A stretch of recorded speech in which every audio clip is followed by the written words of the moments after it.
हरियाणा के फतेहाबाद जिले से एक बेहद दुखद और मार्मिक खबर सामने आई है, जिसने पूरे क्षेत्र को शोक में डुबो दिया है।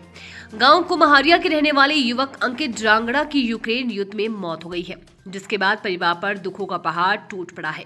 बताया जा रहा है कि अंकित जांगड़ा सहित गांव के 2 युवकों को करीब 8 महीने पहले रूस की सेना में जबरन भर्ती कर लिया गया था और उन्हें यूक्रेन युद्ध में भेज दिया गया था।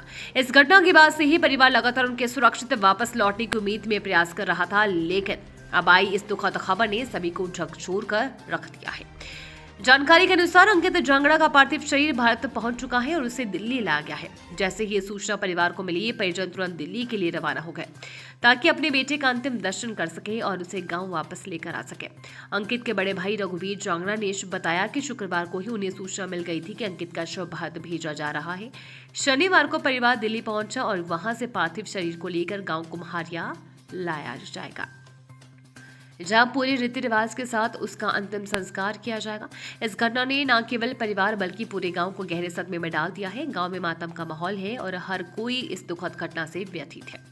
परिजनों का कहना है कि वे पिछले कई महीनों से अपने बेटे की सुरक्षित वापसी के लिए हर संभव प्रयास कर रहे थे।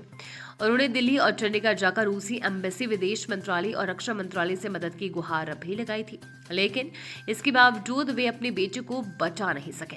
इस मामले में राजनीतिक स्तर पर भी पहल की गई थी। सिरसा से सांसद कुमारी सैलजा और रोहतक से सांसद दीपेंद्र हुड्डा ने इस मुद्दे को गंभीरता से लेते हुए विदेश मंत्री एस जयशंकर को पत्र लिखकर हस्तक्षेप की मांग की।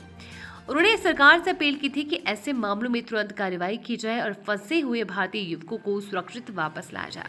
अंकित जांगड़ा की मौत ने कई गंभीर सवाल खड़े कर दिए हैं, खासकर उन युवाओं की सुरक्षा को लेकर जो रोजगार की तलाश में विदेश जाते हैं और अनजाने में खतरनाक परिस्थितियों में फंस जाते हैं। ये घटना एक बड़ी चेतावनी भी है कि विदेश में नौकरी के नाम पर होने वाले फर्जीवाड़े और जोखिमों से सतर्क रहना कितना जरूरी है। फिलहाल परिवार अपने बेटे के अंतिम दर्शन के इंतजार में है, लेकिन उनके दिल में ये दर्द हमेशा रहेगा कि उनका बेटा घर लौटा तो रहा है, लेकिन जिंदा नहीं।